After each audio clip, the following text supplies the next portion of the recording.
El gas natural llega de muchas formas a todos los peruanos. Hay algunos que dicen, no, yo no gozo del gas natural, que es una injusticia. Y yo les puedo decir, no, sí gozas del gas natural, porque casi el 50% de la de la generación eléctrica, generación. este, el 50% de generación eléctrica, casi, ¿no? 45 aproximadamente, es con gas natural. La idea es, no podemos ser muy verde con muchas energías renovables porque pierdes un poquito de seguridad, Ujú. te vuelves vulnerable, ¿sí? Esto es como las 3B. Esto es como las 3B. Si quieres algo bueno y bonito, ten la seguridad que vas a excluir lo barato.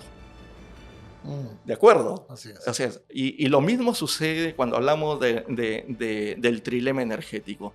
Tú quieres ser muy verde, pero ten cuidado porque te puede volver vulnerable. ¿Cuál es nuestro diferenciador? ¿Cuál es nuestra propuesta de valor? A ver, cuéntenme ustedes un ejercicio rápido. ¿Tenemos regalías competitivas? Cuando llegue el inversionista, la comunidad lo va a recibir con bombos y platillos y le va a ofrecer su bocadillo, su masato. El oleoducto es una bala ahí transportando, porque el inversionista quiere que su producto, como cualquier producto que sale de un proceso, termine rápido y se ponga a la venta.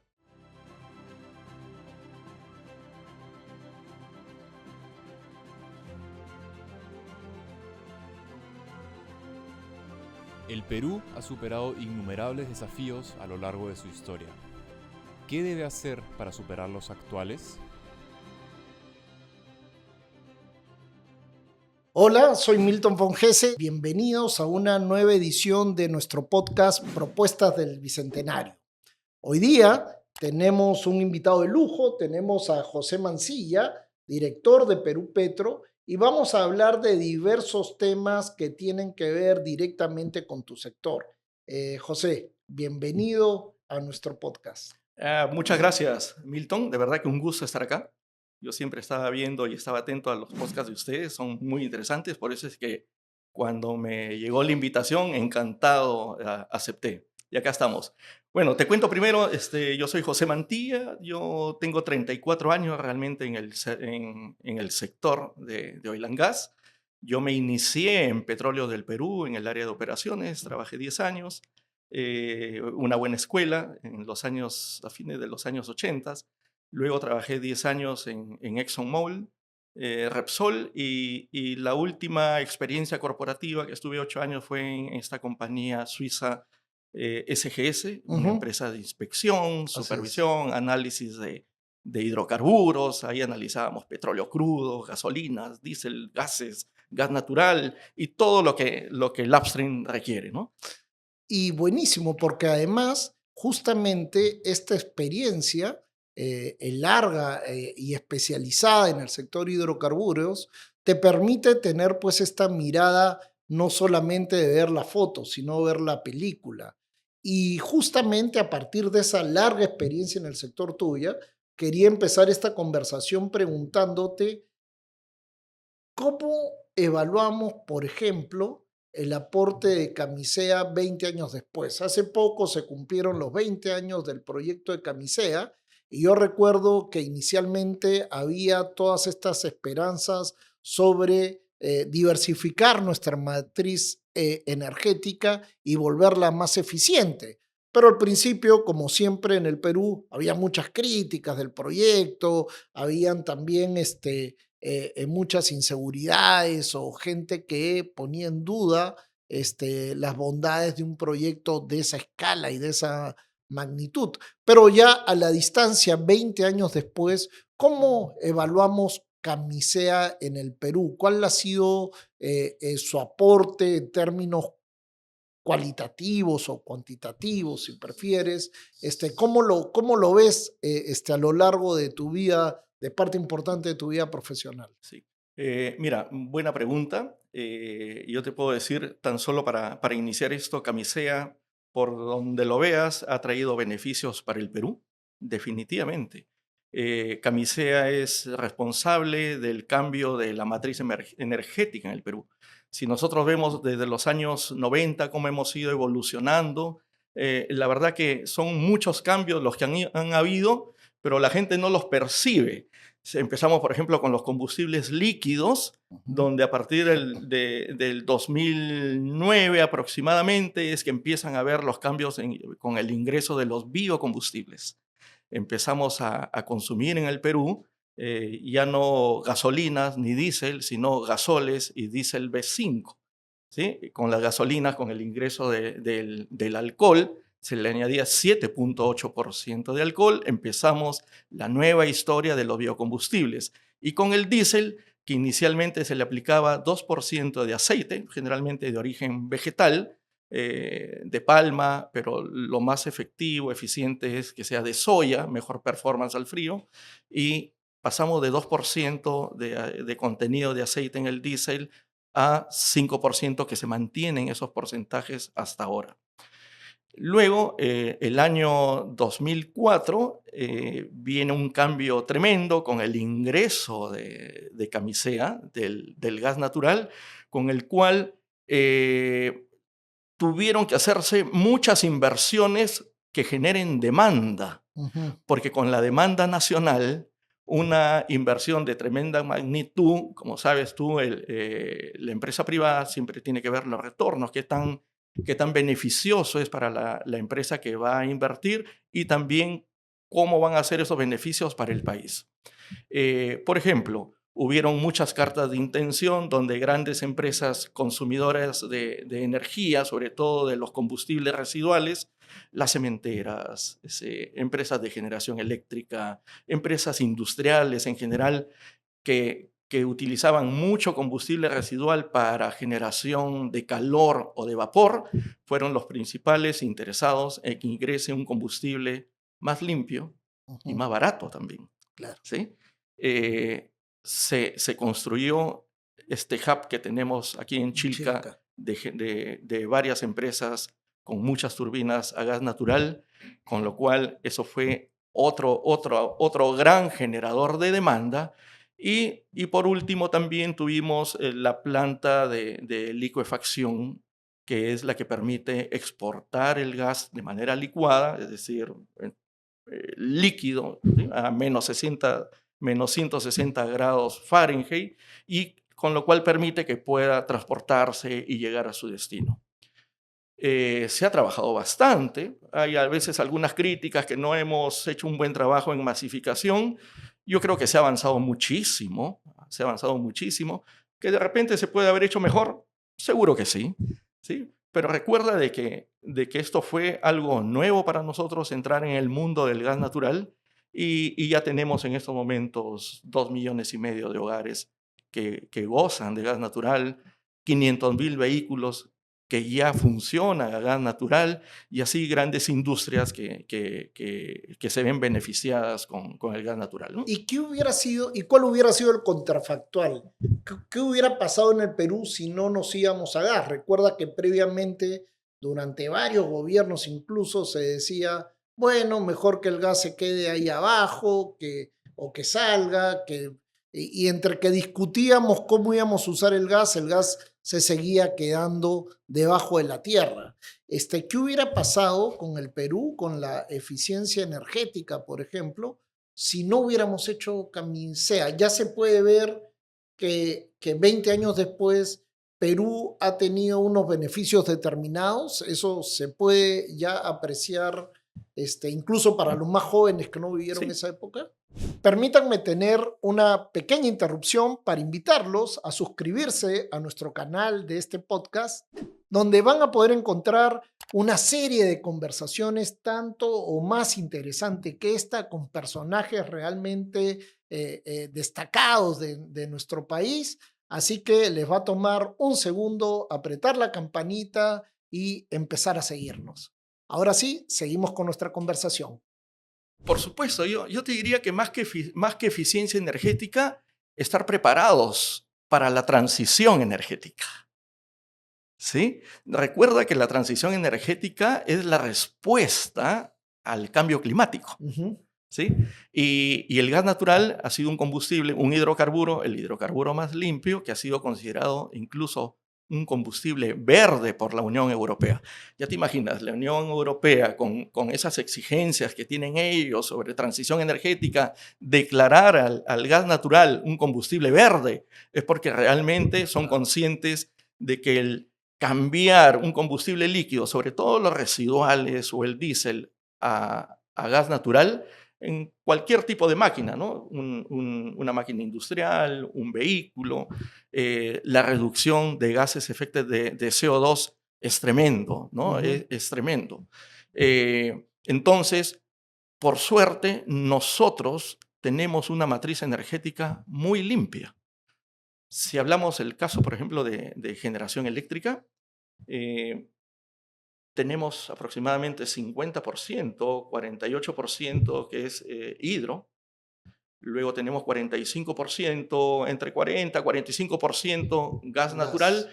Y ahora actualmente ya tenemos aproximadamente 10% de nuevas energías, sobre todo solar y eólica. Ujú. Eh, pero hay que tener en cuenta de que suena muy bonito eso de decir, oye, 50% es hidro, agua, qué limpio. Sí, definitivamente que suena bien, nos hace tener una matriz bastante limpia, pero vulnerable, muy vulnerable. Ecuador. Mira lo que está pasando en Ecuador, Y en ¿sí? Colombia, Mira lo que está pasando en Colombia, sí. ¿sí? Lo que está pasando en Chile. Bolivia, lo que está pasando en Bolivia es más que todo de política, Sí, de sí, eso es políticas, mala ¿no? política Sí, pública, así, malas digamos. políticas, pero cuando hablamos de naturaleza, de la maravilla de las renovables, tenemos que ser conscientes de que no tenemos control sobre el clima y esto es totalmente impredecible. O sea que lo que me estás diciendo es que no podemos dejar de perder eficiencia energética en este periodo de transición energética. Totalmente, porque tenemos que tener un balance. En la transición energética existe lo que le llama el triángulo, ¿sí? La palabrita es, la cosa es que este triángulo habla de seguridad energética, Ujú, ¿sí? La seguridad de poder tener disponible el trilema energético, ¿no? ujú. La seguridad de tener disponible la energía, la accesibilidad y que sea sostenible. ¿Sí? Permíteme. Ojo, que sea la seguridad energética y que sea accesible, no necesariamente suena que es lo mismo, pero no necesariamente, porque tú Ujú, podrías tener mucha energía renovable con eólica, con solar, ujú. pero es muy cara. Entonces no está disponible para mucha gente que no dispone. Siempre hablamos de que nos gustaría ser muy verdes hasta en nuestros hogares, pero si vienen y te proponen de que poner paneles solares u otro tipo de energía te va a hacer que gastes 30% más, te hace pensar, ¿no? Te hace pensar qué tan verde podría ser, porque todo tiene su balance. Entonces, la idea es, no podemos ser muy verde con muchas energías renovables porque pierdes un poquito de seguridad, Ujú. te vuelves vulnerable. ¿Sí? Esto es como las 3B. Esto es como las 3B. Si quieres algo bueno y bonito, ten la seguridad Muy que vas a barato. excluir lo barato. Mm, ¿De acuerdo? así es. Así es. Y lo mismo sucede cuando hablamos del trilema energético. Tú quieres ser muy verde, pero ten cuidado porque te puede volver vulnerable. Mira lo que está pasando en Ecuador. Ahí es un tema extremo, ¿no? La sequía los ha obligado incluso a alquilar barcos que son generadores de energía eléctrica flotantes. Cuesta una millonada eso. Cuesta una millonada. Imagínate un barco, un generador eléctrico aquí al frente del Callao, otro al frente en Salaberry, en distintos puntos, porque no hay energía eléctrica, porque dependíamos del agua. ¿Te das cuenta? Se dice que la energía más cara es la que no se tiene. Si tú no tienes energía, mira lo que pasó en Europa. A veces soy un poquito ahí, me dicen, no es tanto así, pero yo estoy convencido que lo que sucedió en Europa, ¿sí? Donde dependían casi 80% de Rusia, Ujú. totalmente dependientes, sucede por ahí un pleito y le cierran la válvula y se quedaron en serios apuros con un invierno durísimo que venía y se vieron obligados a comprar gas natural licuado de Qatar y de Estados Unidos. Por lo tanto, la huella de carbono que generaba eso y el precio de cada BTU de gas natural se disparó a precios nunca antes vistos en la historia. ¿Por qué? Porque no estaban preparados para poder cubrir o reaccionar ante una emergencia. Nuevamente, hay que ser verdes, sí, pero tengamos cuidado porque tiene que haber un balance con la seguridad energética.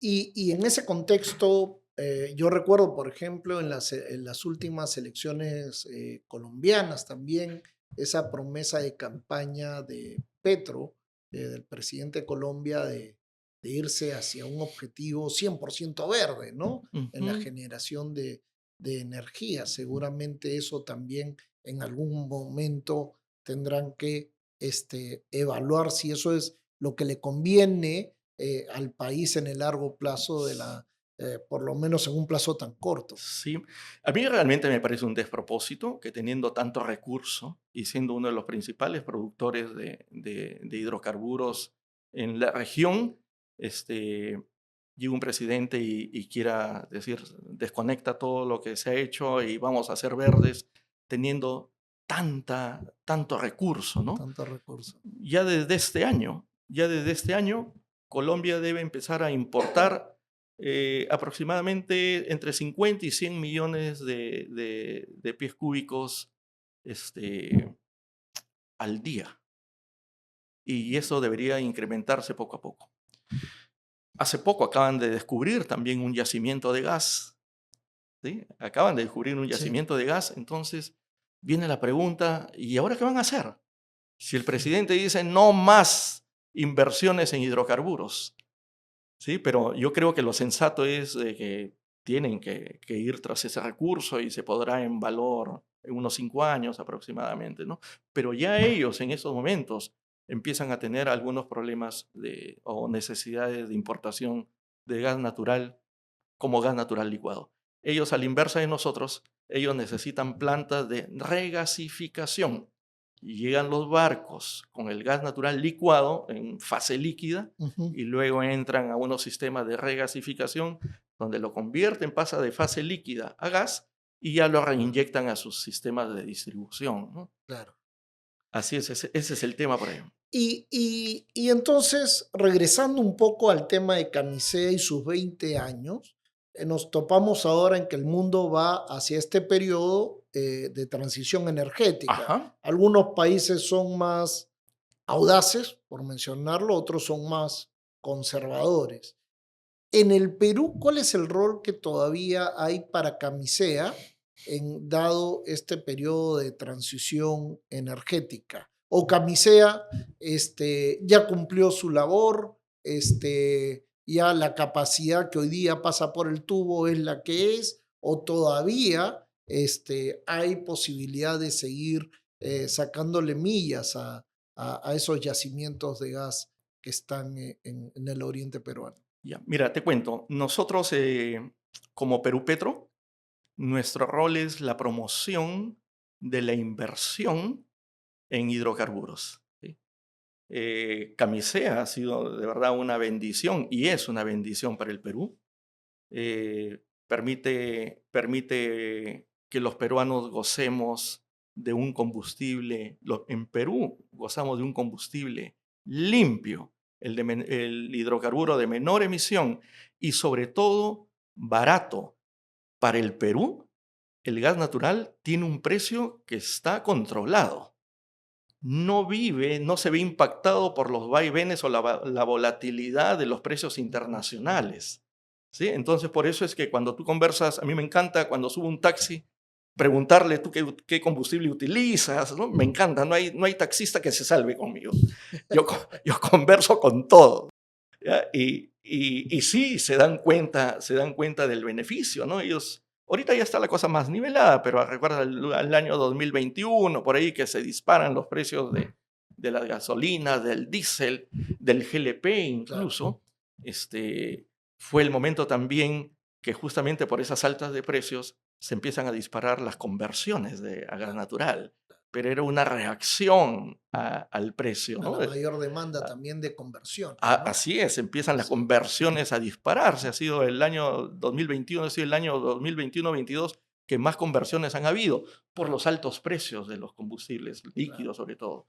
Y eran conscientes de que el gas natural no sufría variaciones, sino ya luego los ajustes, que los ajustes se hacen a través del, del, del ente regulador, es decir, así como sube la luz, sube el agua, con un ente regulador correspondiente, iguales con el gas natural. Me parece que fue acertada, me parece que fue muy acertada esa negociación en la que el Estado con el privado llega a un acuerdo de que para la demanda nacional va a ser precio controlado. Me parece que fue muy acertado porque de lo contrario no tendríamos mayor beneficio. Imagínate si estuviésemos, la demanda interna fuese con precios internacionales, no habría ese incentivo, ¿no? de poder hacer cambios, buses a gas natural o hacer la conversión. El gas natural llega de muchas formas a todos los peruanos. Hay algunos que dicen, no, yo no gozo del gas natural, que es una injusticia. Y yo les puedo decir, no, sí gozas del gas natural, porque casi el 50% de la De la generación eléctrica, generación. el 50% de generación eléctrica, casi, ¿no? 45 aproximadamente, es con gas natural. Entonces, los electrones que se han generado es con una matriz energética de gas natural. Pero reconociendo y concordando al 100% con lo que acabas de decir, sí está la crítica pendiente sobre todo de consumidores domésticos y vehiculares de fuera de Lima, que dicen, oye, yo también quiero beneficiarme de ese combustible eficiente, barato, pero todavía no me ha llegado, salvo algunos espacios todavía que no son mayoritarios en el país. ¿Qué puede hacer el país para incrementar o para profundizar el uso con fines vehiculares o domésticos, más allá de la energía, que concuerdo plenamente contigo que todos cuando pagamos, y de hecho hay industrias como la minera, cuya competitividad radica en gran parte Por el en costo de los la energía. costos energéticos bajísimos comparados con Totalmente. todos nuestros competidores, Lo que ¿no? nos hace muy competitivos en la Muy región. competitivos en el mundo y eso permite también más que compensar otras ineficiencias que tenemos. Pero, ¿qué hacemos para qué se puede hacer todavía en el futuro como política gasífera en el país para que esos beneficios del gas lleguen también al ciudadano a pie fuera de Lima, Sí, digamos? mira, hay una frase bastante conocida ahora, muy difundida, que se habla de la masificación del gas natural. Sí. ¿Sí? Yo a veces pienso que lo correcto debería ser la masificación de la energía. Mm, ¿Por qué? Porque cada combustible tiene su mercado. claro. Cada combustible tiene su mercado. Lamentablemente, el gas natural, siendo un combustible tan noble, sí es muy exigente para que sea transportado. ¿Sí? Tender oleoductos, tender gasoductos. ¿Sí? Uno dice, esa es la solución. Claro, pero los gasoductos son muy intensos en inversión y requieren una masa crítica. Claro. ¿Sí? Entonces, yo soy trujillano. Me encantaría que llegue gas natural y que cuando me voy a Trujillo manejando, vaya viendo o me acompañe el gasoducto que está yéndose hasta Trujillo. Pero es casi un sueño, ¿no? Porque todo es, vamos, todo es como siempre digo, hasta en mi casa, digo, mira, todo es cuestión de sumar y restar. Claro. Si la operación te da positiva, vamos para adelante. ¿Sí? Lo mismo es acá. Hay que ser conscientes de que la construcción de un gasoducto es carísimo y lamentablemente somos un país muy grande y muy disperso. La mayor concentración de población es acá en Lima. ¿sí? Donde está un tercio de la población, pero después somos muy dispersos. Eso es lo que hace que no sea tan eficiente, digamos, el transporte por gas natural, por gasoductos, salvo que haya una decisión donde se diga, ¿sabes qué? El gasoducto se va a construir y el Estado va a tener que subvencionar, porque por sí solo es muy difícil. Hay una salida con lo cual está llegando el gas natural, por ejemplo, ya a Trujillo, que estoy hablando, que es el gas natural licuado transportado en camiones cisternas. Pero tiene un inconveniente Lo que llaman el gasoducto virtual. virtual, sí. Tiene un inconveniente, costos. Claro. El costo realmente no hace competitivo. La idea inicial de los gasoductos virtuales es generar demanda. Es generar demanda lo suficiente para que en algún momento esto Llega el tubo. pueda llegar el gasoducto a ese destino. Y por lo tanto, ese es un problemita que tenemos que solucionar, porque yo creo que no es sostenible mantener todo el tiempo los camiones que transportan gas natural licuado. Eh, hay proyectos para llevar gas natural a la sierra. Creo que tenemos grandes compromisos, por ejemplo, con ciudades como Cusco, ¿sí? Porque con razón, pues, la gente de Cusco protesta de que de su región sale el gas natural y ellos notan que no, aparte de su foco, de la luz, de la iluminación, sienten que no se ven beneficiados. Aparte quitando el canon que le llega a distintas comunidades de Cusco, Sí, ¿no? Que el sí. canon es tremendo para esas En comunidades. Echarate. Sí, Sí. son millonadas diarias que le llega. Pero el ciudadano común y corriente dice, uy, yo debería estar cocinando con gas. Pero es que yo a veces lo veo complicado porque no me imagino la empresa de distribución de gas natural, ¿sí? Haciendo zanjas por la Plaza de Armas de Cusco, por las calles de Cusco. Te aseguro que cada medio metro se van a encontrar con un huaco, con un resto arqueológico, Claro, ¿sí? Yo lo veo difícil. Por eso es que pienso de que no se debe insistir tanto en la masificación del gas, sino en la masificación de la energía. de la energía. Posiblemente. Que es finalmente lo que le Posible, interesa a la persona. Totalmente, ahí te voy a dar un Exacto. ejemplo. ¿Qué le interesa? Por ejemplo, yo quiero energía, yo quiero prender mi cocina y que me llegue un combustible limpio. De repente para esas zonas se les puede llevar GLP. El GLP es un combustible de fácil transporte, manipulación, desalentar el consumo de GLP, por ejemplo, en Lima, para que haya GLP para llevarlas a provincias, ya con algunos programas económicos que puedan hacer a esas ciudades, a esas poblaciones les llegue de manera económica el combustible, ¿no? Cuando tú hablas de transición energética, aquí hablamos a veces, yo doy clases en las distintas universidades y yo les digo a los alumnos, a ver, cierren sus ojos y van a pensar ustedes en transición energética, ¿sí? ¿Qué imagen se les viene a ustedes cuando hablamos de transición energética? ¿Sí? Cierren sus ojos. Y generalmente, pues, cuando la imagen que te llega es el panel, la torre eólica, el Tesla, transición energética, energía limpia, pero luego les pongo una foto de una señora que está cocinando con leña, Claro. ¿sí? Le digo, señores, miren esta señora cocinando con leña, ¿sí? Miren de qué color está la pared de su cocina está negra, ¿sí? ¿Se imaginan cómo están esos Los pulmones? pulmones. ¿Sí? Y para encontrar a esta señora, no tenemos que cruzar los Andes. Vayamos un poquito más atrás, nada más. Aquí, entra por la carretera central y métete en algunos sitiecitos, 20 kilómetros. Vas a encontrar esas necesidades. Entonces, ¿quieres llevarle gas natural por tubo a esa pequeña población? Imposible, pero puedes llevar otro tipo de combustibles. Es más, a esa señora no le interesa si le va a llegar gas natural, GLP o energía eléctrica que de repente empieza a cocinar con cocina de inducción. Ella simplemente necesita energía, ¿sí? La gente de los Andes quieren energía en cualquiera de sus formas, en cualquiera de sus formas.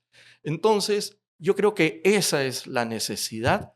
Por lo tanto, sí, hay que masificar el gas hasta donde se pueda, pero también hay que ser conscientes que hay zonas donde, Va a ser vamos, mucho más difícil. sí, va a ser difícil, económicamente no es viable, pero tenemos otros combustibles, ¿Y, otros tipos de energía. y cómo juega este proyecto de ley que se discutió, que está dando vueltas en el Congreso y que fue un poco eh, eh, fuente de discusión entre distintas personas especializadas en el sector sobre que se podía ayudar a masificar con una tarifa que sea igual, de forma que en algunas regiones generen subsidios cruzados para otras? ¿Cómo ves esa, una propuesta de ese tipo? ¿Tiene viabilidad en términos de eficiencia? Sí, a mí me parece que esa es la salida, ¿sí? A mí me parece que esa es la salida. Lo único nada más que no se puede pretender que las industrias o los hogares tengan la misma tarifa, Claro, pero yo pienso de que debe ser manejada una tarifa única nacional, porque de lo contrario no va a progresar ello, ¿sí? No va a progresar ello. Hace que no sea competitivo, por eso es que no se avanza en provincias, claro. ¿sí? Eh, Muchas empresas vienen acá a Lima por el costo de la energía. Entonces, estamos generando más centralismo. El costo de la energía es tremendo. Si pudiesen traer una mina acá, la traen, ¿sí? Claro, Porque está el gas el natural, gas el natural. gas natural. Entonces, yo pienso, están las opiniones muy divididas, pero yo soy de los que dicen, sí, yo creo de que nos suban medio sol en el recibo de energía eléctrica o en cualquier otro recibo es necesario. Dicen, no es justo de que todos los peruanos paguemos para que en el norte tengan gas o en la otra zona tengan gas. Pero acuérdense que para que haya camisea, también tuvimos que pagar un cargo para la construcción del gasoducto. Ya lo hemos vivido y ni cuenta nos hemos dado. Y yo creo que eso va a traer beneficios para la real masificación. Y hablando de gas natural, ¿no? Porque Claro. se quiere, Pero nuevamente, no nos olvidemos también que yendo un poquito, el objetivo de la transición energética es llegar al 2050 con el famoso net zero, estos compromisos, Ujú, ujú. ¿sí? Pues los pronósticos más ácidos que podrían existir al 2050 con el famoso net zero, los pronósticos, hasta ellos, los más duros o los más ácidos, contemplan ahí todavía energías fósiles, incluso carbón, porque va a haber cierto tipo de industrias que todavía son tan demandantes de energía, de que todavía no se encuentra la tecnología para poder cubrir al 100%. El año 2023, la Agencia Internacional de Energía sacó un reporte, más o menos en octubre, que decía de que faltan aproximadamente 40% de nuevas tecnologías que permitan llegar al 2050 tan solo con energías renovables. Otra cosa importante que tenemos que ser conscientes de que nosotros los de la industria a veces nos han satanizado, pero no somos tan malos. No somos tan malos de verdad. Ya, pero nos han Pero parecen satanizado. malos, Sí, dices. sí. Sobre todo las nuevas generaciones. Ya sé, tengo mi hija y cuando le digo, oye, pero mira, acá podemos entrar para que hagas tus prácticas. No, no, no, no, yo no quiero saber nada de eso.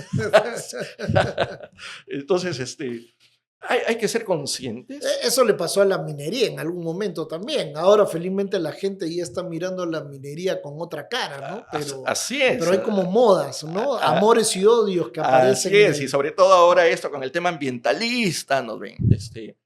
Pero hay que ser conscientes que no tenemos que ver tan solo a los hidrocarburos, es decir, petróleo y gas, como fuente de energía, sino como fuente de materia prima. Nuevamente, lo podría decir acá o a mis alumnos, o con mis alumnos, sobre todo cuando estamos en algún auditorio, le digo, miren señores todo lo que hay a su alrededor, miren todos los materiales que hay a su alrededor. Si yo tuviese la capacidad de que con un desaparezco todo, pero todo lo que proviene de la petroquímica, del gas o del petróleo, nos quedamos hasta semidesnudos. Sí. Y les pregunto si quieren que lo haga. Nos quedamos hasta Así es, semidesnudos. así es. Porque esa es la verdad. Entonces, dime, ¿crees tú que reemplazando a estos, al petróleo y al gas, de dónde van a, con la eólica, con la solar, con el hidrógeno y con cualquier otro tipo de energía, de dónde van a salir los materiales para tener eso que nos rodea? O para vestirte. ¿De dónde van a salir los materiales? ¿Sí? Y nosotros vivimos, pues, también nuestra realidad en la transición energética. Yo siempre tengo hasta una frasecita que los pongo a veces en mis presentaciones que dice que cada país deberá vivir su propia transición energética dependiendo de sus recursos, dependiendo de sus economías, sus tecnologías disponibles, pero sobre todo sus políticas. Claro, Porque puedes tener todos los recursos, mira Colombia, claro. pero políticamente están ahora medios atados de manos, Claro. ¿sí? O podrías tener pocos recursos, ¿sí? Pero hay decisión política de traer tecnologías y sacas adelante lo poco que puedas tener para tu seguridad energética. Este, ¿Y hay espacio todavía para explorar más? ¿Hay más gas en el Perú? Se presume que más allá de lo conocido, ¿hay un espacio todavía para hacer más exploración en términos de gas? Sí, mira, te cuento. Nuevamente, nosotros con el rol que tenemos promotor de la inversión en hidrocarburos, ¿qué tenemos? En estos momentos tenemos aproximadamente 9.5 TCF, o sea, la Sí. cantidad de gas que nos está dando un plazo de demanda satisfecha por las reservas de aproximadamente 16 años. Aproximadamente 16 años. Esto de aquí va a tener que ir ajustándose porque como hay promoción de la demanda, o sea, se está tratando de incentivar la demanda, de repente eso se podría cortar a unos 14 años. ¿Es preocupante? Sí, es preocupante. ¿Deberíamos estar haciendo algo? Sí, deberíamos estar haciendo algo, pero se está haciendo. Mira, el mismo consorcio Camisea en estos momentos está muy preocupado también, haciendo trabajos de evaluación para nueva exploración, ¿sí? Para nueva exploración. Por ahí podría haber buenas noticias, todavía eso no es nada oficial, pero les cuento, se está trabajando ahí. Ok. Eso es en el barrio de Camisea. Ujú. Luego tenemos lo que se llaman los convenios de evaluación técnica.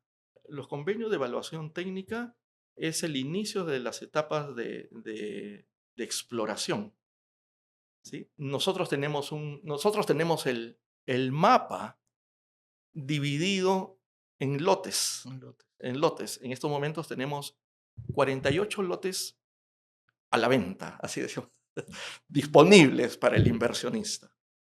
¿Sí? Con información de la geología, una información valiosísima para las primeras evaluaciones. ¿Sí? Hay todo un equipo técnico que maneja esa base de datos tremenda. ¿Sí? Y el año pasado se han firmado 9 convenios de evaluación técnica. 3 y 6. 3 el 2023. ¿Sí? Y fíjate que se está evaluando en el Zócalo, en la zona norte, y justo una empresa Cóndor ha sacado no sé si han visto un informe de que ha actualizado la clasificación del recurso a que hay más posibilidades de que se conviertan en reservas. ¿Sí? Ha estado saliendo ahorita Sí, sí, sí. en los medios. ¿Por qué? Pero lo están haciendo tan solo con las evaluaciones de gabinete. Ellos hacen evaluación de gabinete y con toda esa información, no saben la cantidad de información y empiezan a trabajar ello. Luego, en la zona de Piura tenemos 3 lotes también, Zócalo Continental, que está explorando la compañía Total. ¿Sí? ¿Sabes? Para que llegue Total acá al Perú es porque hay Posibilidades. posibilidades, ¿sí? Hay posibilidades. Eh, en esa zona, sobre todo, existen posibilidades de que haya gas. También nos han pedido el año pasado 2 sets, es decir, 2 bloques, que a veces pueden tomar, la empresa puede tomar bloques que ya están prediseñados o ellos decir, no, yo la reconfigura. Por la zona de Madre de Dios también nos han pedido dos sets, entonces se está trabajando en gas. El resto es para petróleo. El resto es con la expectativa de petróleo. Pero este año tenemos 21 solicitudes de convenios de evaluación técnica. Este año hay en cola 21, no necesariamente 21 empresas, pero sí 21 sets que tenemos nosotros que entregar para evaluación, y estos convenios de evaluación técnica duran 2 años. Ya. Y si los resultados de la evaluación son bastante, con muchas posibilidades de que haya recurso en la zona, en el lote, este señor dice, yo me quedo para ir a la siguiente etapa, que es etapa también ya de exploración. Claro, ¿Sí? claro. Ellos tienen la primera opción. Súper. ¿Sí? Ellos tienen la primera opción. Entonces se está trabajando en ello. Luego tenemos en el tren gasífero del sur, que nace por Camisea, esa zona de Camisea, es decir, Sierra Central, y se va hasta la Sierra Sur. Hay una zona por Madre de Dios, Puno y Cusco. Hay una zona con una reserva que la descubrió Móvil, ¿sí? Una reserva que la descubrió Móvil. Entonces, el problema es que luego fue declarado como Parque parque Nacional. nacional, Reserva ¿sí? Nacional. Como parque nacional. Entonces, ha habido una solicitud también de SET, por ahí saltaron ahí algunos ambientalistas, les hemos dicho que por favor, tranquilos, que todavía no hay nada, que todos los trabajos que se están haciendo son de gabinete, ¿sí? En una Ujú. oficina, en un estudio, están trabajando todos los especialistas, pero queremos mostrar, ¿sí? Queremos mostrar algo que decimos, sería injusto que no nos permitas explotar el recurso por distintos motivos. Uno, que esa zona, ¿sí? De Parque Nacional hay minería ilegal, hay tal ilegal, hay incendios, Pobreza, pobreza, delincuencia también. delincuencia. No me consta ahorita la delincuencia, pero de hecho, cuando Hay. hay esa ilegalidad en ese mundo. Sin embargo, con las tecnologías que hay ahora, son tecnologías no invasivas. Mira, tenemos unas fotografías satelitales que te muestran eso, que tú dices, con esto no me puedes negar, pues. Nosotros no vamos a generar ningún daño a esa zona. Nosotros tenemos también fotografías satelitales, y esto es público, por ejemplo, de Camisea, ¿sí? De Camisea, donde yo suelo decir, oye, después de 20 años, mire esta foto satelital, es un jardín florido, con flora y fauna, mejor que hace 20 años. Mejor que hace 20 años.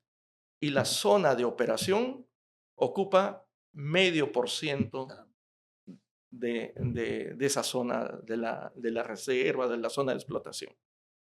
Entonces, tenemos nosotros que trabajar ello, no queremos nosotros entrar, es más, no podemos nosotros entrar porque hay una reserva, pero sí queremos demostrar que existe la tecnología no invasiva para poder sacar recursos y energía para 34 millones de peruanos.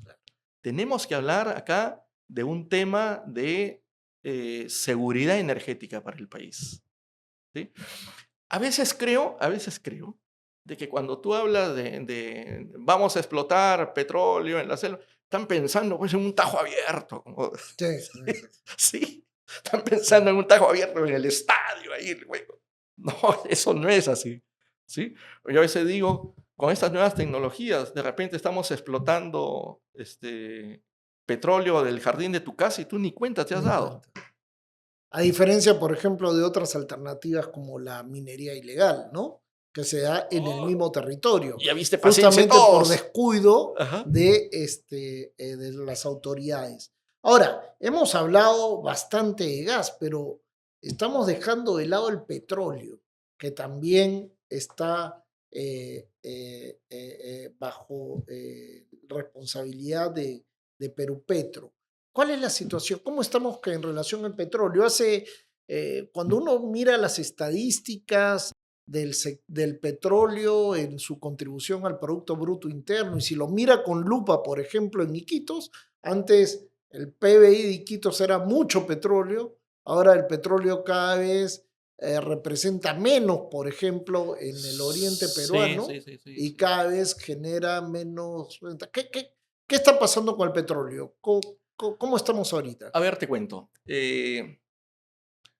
Nosotros como Perú consumimos, el 2024 hemos terminado con 281.000 barriles de combustibles líquidos día, de los cuales si quitamos los 70.000 barriles aproximadamente de diésel, disculpa, de GLP, Ujú. lo retiramos, nos quedamos entonces que nosotros consumimos 210.000 barriles de combustibles líquidos que provienen de petróleo. De esos 210.000 barriles, aproximadamente el 48% es diésel, es decir, casi la mitad. Luego el segundo combustible es el GLP, pero ya le digo que ese no proviene de petróleo, sino proviene sobre todo de los líquidos de gas natural Ujú. en un 70%, porque ya también somos importadores de GLP. Entonces necesitamos 210.000 barriles de petróleo. La realidad es que en estos momentos tan solo producimos en el Perú 41.000 barriles de petróleo. ¿Sí? ¿Qué es lo que ha pasado? Tenemos la gran reserva de petróleo, se encuentra en la cuenca Marañón, en la selva norte, ya casi con frontera con Con Ecuador, Ecuador. ¿sí? Con frontera con Ecuador. Eh, Esas reservas las divide la frontera y Ecuador sí explota casi 500.000 barriles de petróleo, porque las reservas no tienen frontera. O sea, tú Claro, explotas lo que tienes y el otro lado está que también. le da duro ahí a las reservas, ¿no? ¿Qué es lo que ha pasado? En esa zona tenemos distintos problemitas que tenemos que solucionar, ¿sí? En la selva el costo de operación es muy caro la operación en la selva. Tenemos que solucionar algunos temas con comunidades, ¿sí? Tenemos que solucionar el tema de garantizar que existe un oleoducto con el cual el inversionista está seguro de que va a poder sacar su Sacarse. crudo, ¿sí? Y lamentablemente esas cosas no se están dando. Eh, Hay mucha tramitología, muchísima tramitología que impide que la inversión tenga un retorno de corto plazo, tramitologías que pueden durar 3, 4, 5 años. Son como 220 trámites que tiene que hacer un inversionista extranjero. Tenemos estos problemas también de que tú tienes una explotación de un lote y de repente viene una entidad y declaró medio lote como parque nacional. y vienen y nos sorprenden. Entonces, eso está generando un problema grave porque el operador, el dueño del lote, viene y te dice, oye, Perú, me estás cambiando la regla de juego. Eso no estaba. ¿Sí? Entonces, hay varios temas con los cuales tenemos que solucionar. Mira, la situación del oleoducto. Aunque no lo creas, tal como está el oleoducto, una empresa que se atreva a inyectar crudo podría recibir su crudo en la salida de Bayóvar después de un año. A ver, dime. A ver, de verdad. O sea, con la producción que hay, si tú te atreves a tratar de transportar tu crudo en estos momentos, ¿sí? Por el oleoducto, te podrías demorar un año. Y los precios también nada atractivos para. Por eso, por ejemplo, que empresas como Petrotal, que en la selva es un ejemplo de operación, no sé si has escuchado, Sí. y lo digo con nombre, así, no operador, sino con nombre, porque merecen que se los mencionen, ¿sí? Merecen que se los mencionen por las tecnologías que está aplicando, por el Fondo de Desarrollo Social que está aportando, cómo manejan las comunidades, realmente son un caso de éxito. Prefiere sacar su crudo y sacarlo por barcazas, ¿sí? Porque por el oleoducto en estos momentos no va a funcionar. Entonces, la reactivación de la industria del petróleo está enfocada en esas zonas. Tenemos el lote 39, 67 en estos momentos parado. Luego tenemos el 192, que es el que está de moda ahorita con el tema de Petroperú, Alta Ujú. Mesa, que todavía no entra en operación. Tenemos el lote 64. El lote 64 se descubrió el año 2007. ¿Sí? El año 2007. Petroperú lo tiene desde el 2013 y todavía no se saca ni un barril de petróleo. Y entonces, ¿cómo? Eso es algo sí de la política pública nacional, algo contradictorio es, por un lado, han disminuido nuestras reservas de petróleo, también ha disminuido la exploración, ha disminuido la inversión. ¿Y cómo se hace coherente este hecho de asignarle a Petroperú algunos lotes para desarrollarlos cuando en realidad Petroperú tiene una situación financiera muy complicada y probablemente en el corto y mediano plazo no pueda materializar lo que le gustaría hacer con todas esas reservas que podrían estar en sus manos, ¿no? ¿Cómo racionalizamos esa situación? Mira, vamos a hablar lo que está en Marañón, la parte selva. Yo creo que ya salió la licitación o el concurso para conseguir el operador para el lote 64, que lo tiene Petroperú. Aplaudimos todos de que hayan logrado ya sacar esa licitación.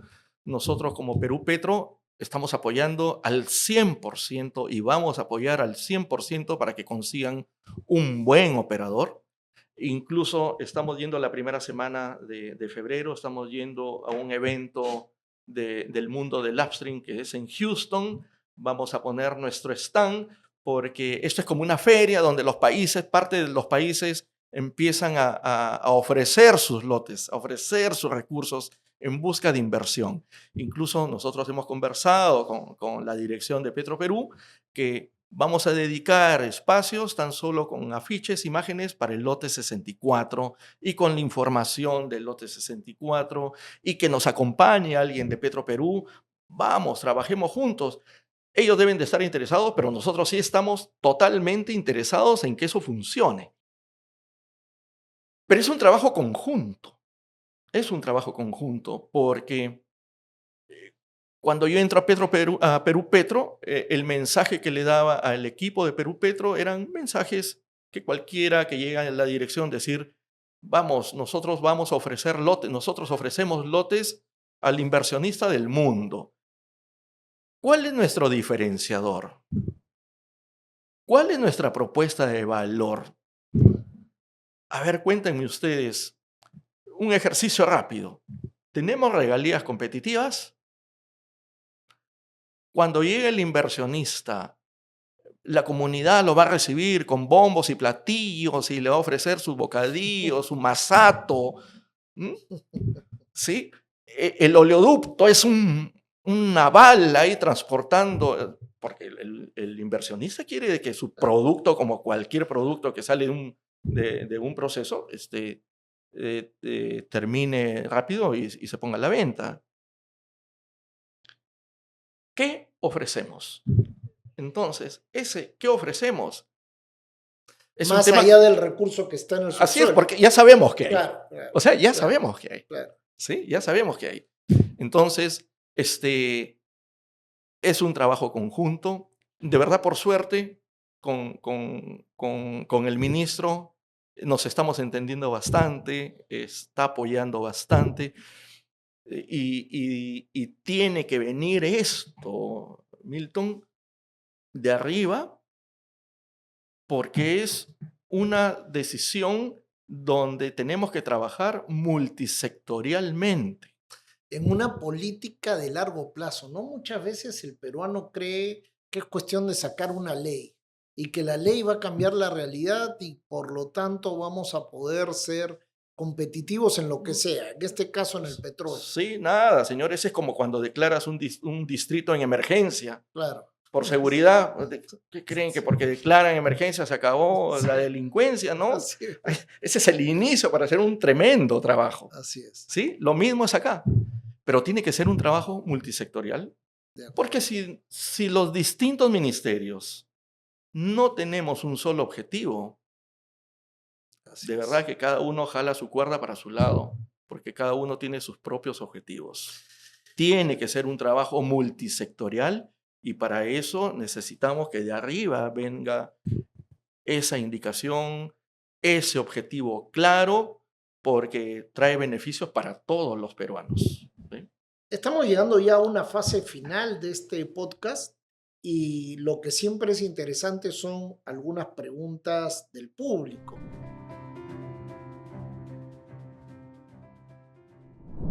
Y tengo dos acá a la mano. Una primera es de Jimena Neciosup, que dice, existen varios comentarios de que en verdad el gas natural solo ha favorecido a los mexicanos a los que exportamos a precio barato. ¿Qué tan cierto es esto? ¿A quién ha favorecido más el gas de Camisea?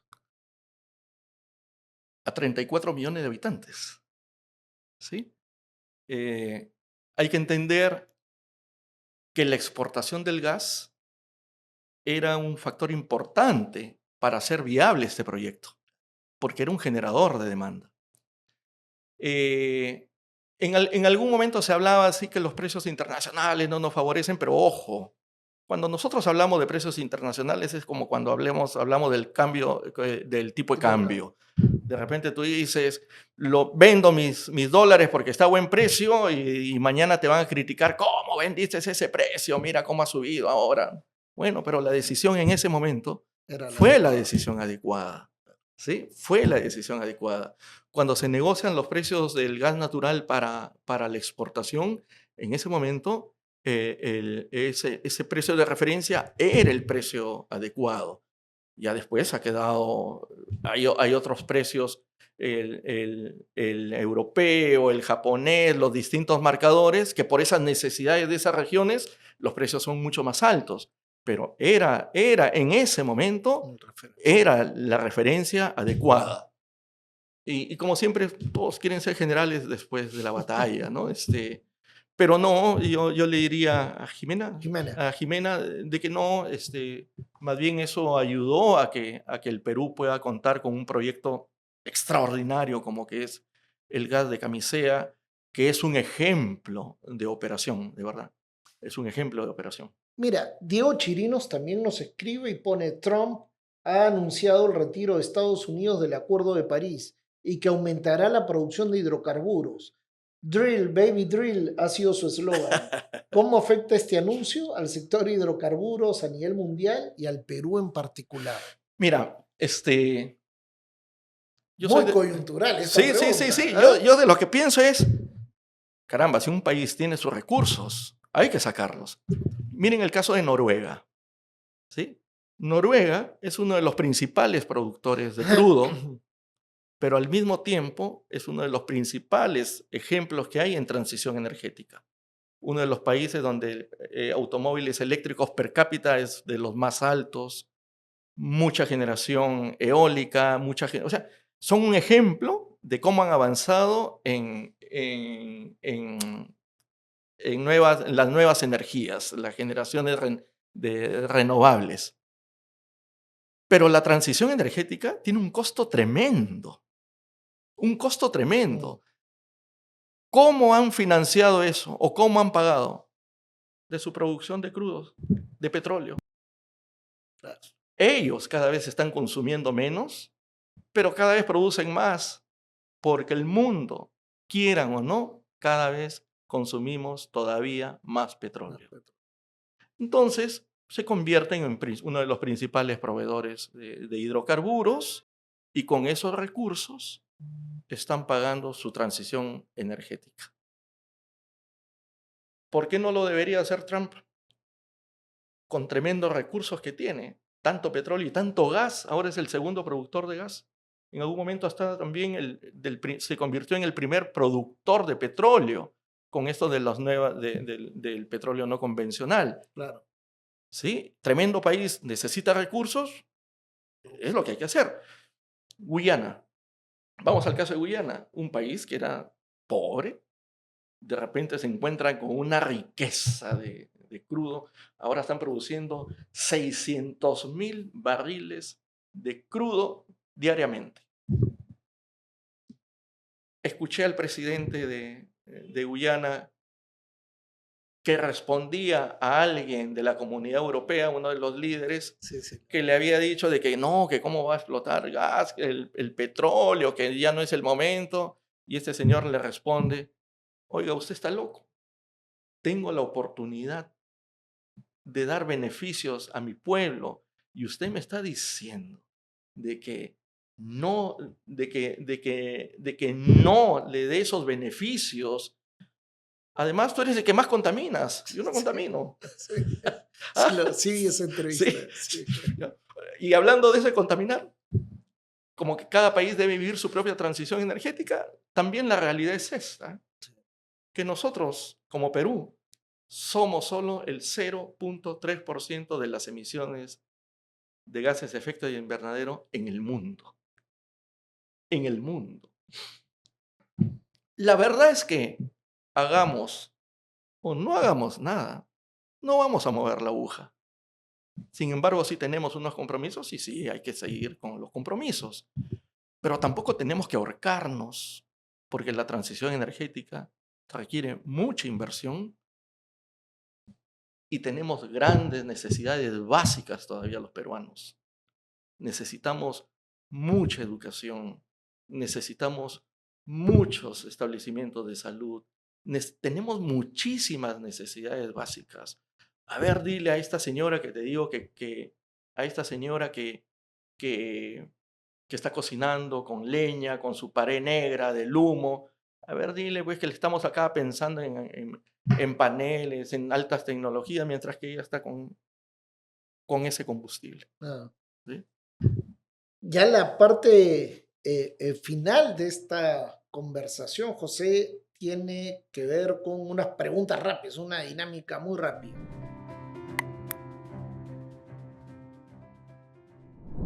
Si pudieras convencer a todo el Perú de leer un libro, ¿cuál sería?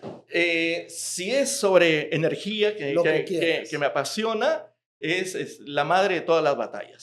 ¿Sí? La madre de todas las batallas del escritor Calle, en español, que nos cuentan todo lo que estamos conversando, pero de una manera te lleva, te hace soñar, te lleva el libro, de verdad, buenísimo.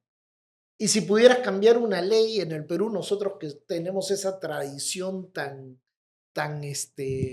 pegada al derecho, si tuvieras que cambiar una ley, ¿qué ley cambiarías? En estos momentos, una ley, es más, yo te diría, yo creo que no hay necesidad de cambiar leyes. Hay necesidad de tener autoridad para que se cumplan lo que ya tenemos. Con que se cumpla lo que ya tenemos, te aseguro que el Perú ya sería otro. Un tremendo No cambio. necesitamos más leyes, ten la seguridad. De acuerdo. Y si pudiera retroceder en el tiempo e impedir un momento de nuestra historia reciente, ¿cuál sería? Que la gente aprenda a votar mejor. Yo creo que tenemos que aprender a votar mejor. Eso es pero una necesidad urgente. Sí. Compártenos una opinión impopular, algo en lo que la mayoría de los peruanos parece estar de acuerdo, pero tú no. Eh, lo vivo día a día. No somos los malos de la película, los que estamos metidos en el sector de oil and gas. Traemos muchos beneficios. El petróleo, nuevamente, no es tan solo fuente de energía, sino fuente de materia prima y sobre todo una gran fuente de recaudación de impuestos, regalías y canon. Hay muchos peruanos que se ven beneficiados con el canon. Bueno, muchísimas gracias. Te agradezco tu participación en este podcast. Ha sido muy interesante.